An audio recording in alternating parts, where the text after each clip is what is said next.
मणिपुरी वारी पांबी सेनेना ताबीरिबो पुमनमकपु तराम नोक्चरी ngasi amuk mayamgi ngaihak pothananaba phungawari ema uduna lakchari phungawari asigi mamingna apangba bingnam hairiba phungawari sini taminarasi thaina mamangaida khungang amada bingnam kauba apangba nupa ama lairamboire mahak ase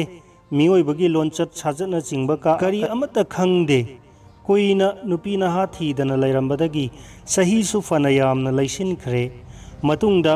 खुल अदुना माबु यामना पामजबा हैसिंगलबी नुपी अमना मंगोंद लैदुना मखोय अनि युम्बानबगी पुनसीदा खोंदामिनरई हैसिंगबी नुपीना मागी नुपा असे पंगी खंगदुना ताकपी तंबीबा याबा कया वारी तौ तौदुना ताकपी बोयरे assume तौदुना मखोय अनि लेलकपसिना नुपी अदो मचानुपा अमा पोकले अदुबु लाइबक थीबदगी था तरुकलोम सुरकपदा मचानुपा अदो सीरे अपंगदी तौरीबसे करी अमत खंगदे मागी नुपीना अंगांग असे सीरे अदुना तोरेन मपानदा फुमजिलुरो हाइदुना असीबा अंगांग अदो फी अमना योमसिलगा मथक्ता फक अमना अमुक कोनसिलगा बिंगनमदा पीरे फक अकोनबा अदो पूरदुना बिंगनम अंगांग असीबा फुमलुगनी हाइदुना तोरेन मपाल ताना चटख्रे माना फक अकोनबदो सेगादा येप्तुना पुबदा मनुंगदा फीना योमसिनदुना यावरिबा अंगांग असीबदो फक मनुंग अनानबदुदगी श्रित लिथगिदुना ताहौरबोयरे बिंगनम अंगांग ताहौई हाइबा खंगदना अदुम चटखी फुमफम यौरगा कोम तौदुना असीबा अंगांग फुमलिबनी हाइदुना फक मकोलदो को मनुंगदा फुमजिले अदुगा अपंगबा बिंगनम मयुमदा हलकले बिंगनमना मयुम यौनरबा हलकपदा लंबीदा ngасai फक्तगी लिथा हौदुना ताहौबा अंगांग अदो थेंगनरे असीबा अंगांग अदो उबदा महाकना खनबोयरे मी अतैदी मचा सीरगा लंबीदा पंगहुंदा हुंदोकना बोयरे माना थेंगनरिबा अंगांग असे ngасai माना पुरकपदा लिथा हौबनी मागी मचा असीबदुनी हाइबसे बिंगनम खंगदे बिंगनमना मयुम यौरकपदा मागी नुपीना मचा सीखिबगी वाखलदा नुंगाइतदुना कपतुना लैरंबदो थेंगनरुबदा असुमना हाइरकपोयरे कपकनु तोकलो मीसिंगसु मचा सीरगा लंबेंदा पंगहुंदा हुंदोकनै कप थेमलिबनी हाइदुना मागी नुपा अपंगना हाइरकपा वासे ताबदा असिंगबी नुपीदो वाखल खंथाबा हौरई मागी से माना अंगांग दो पुबदा लिथदुना ताहौबदुम ओइरमदना करिनो खंगननबा येंगुगे हाइदुना नुपी अदुना तोरबान तमना चटखिबदा लंबीदा मागी नुपाना फुमजिलुगनी हाइदुना फक अमदा योमलगा पुखिबा मखोइगी मचा असीबदो ओइरमले अदुना मयुमदा प्रप प्रप हलकलगा नुपा अपंगदो पूरदुना मचा असीबदो अमुक हन्ना खुल्लगा फुमजिलहनखी नुपी असिंगबीदो मागी नुपादुगी खल्लुबदा यामना वाखी नोंगमा हैसिंगबी नुपीना मागी नुपा अपंगबदा हाइबोयरे अखोई असुम हाइना लैरबदी सोइदना सीबा तारे चानिंगाई थनिंगाई लैत्रे अदुना नुपा नंग कारबार तौदुना सेल तालु असि हाइरगा थोमोक अचौबा अनीदा पान माइरेन हा मंग्रा थोइदिंगना सिंगबा हापीरे थोमोक अनीदो मना पानसिलगा सई अमना लेंसिंदुना बिंगनमना मरेंगबानदा थोंगतुना असुम पोरकपोयरे लंबीनगा फतबनी नुंसानगा साबनी अरुंबा पोटका ओइबनी बिंगनम वाबना सदौ थोंगले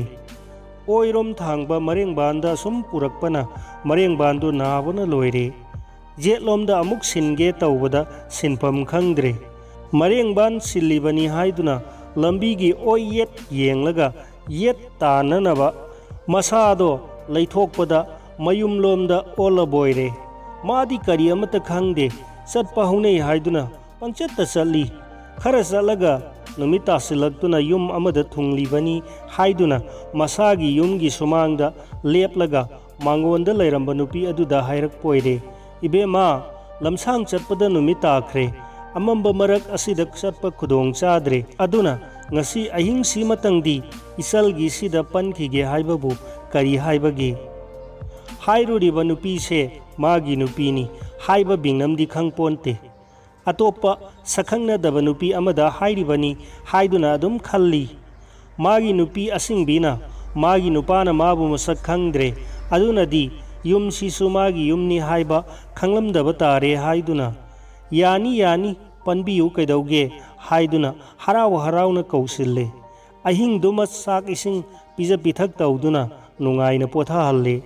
अदु फावबदा बिंगनम करी अमता खंगदे नोंगालगा बिंगनम ममाई ममित ताथोक्तुना चटननबा सेम सारे थोमोक अनी लेंसिल्लिबा मचैदो मरेंगबांदा थोंगलगा थोंगाल लांथोक्तुना थोखरे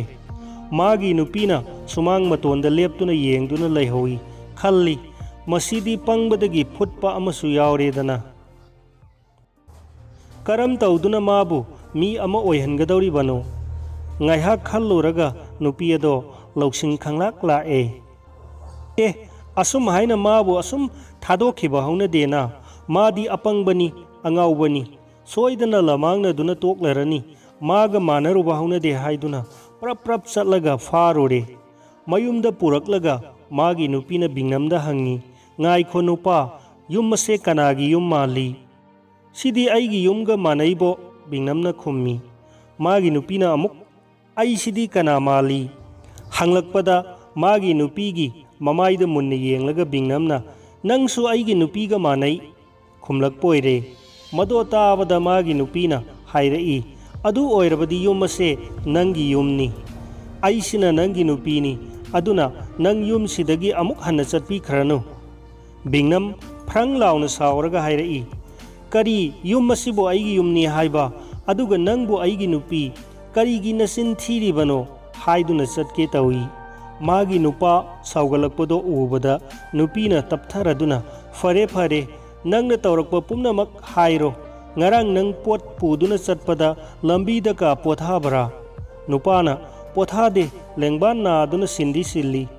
करम तौना सिल्ली तौ येंगे हाइनरगा ngarang तौखिबा अदुमक मागी नुपाबु तौहल्ले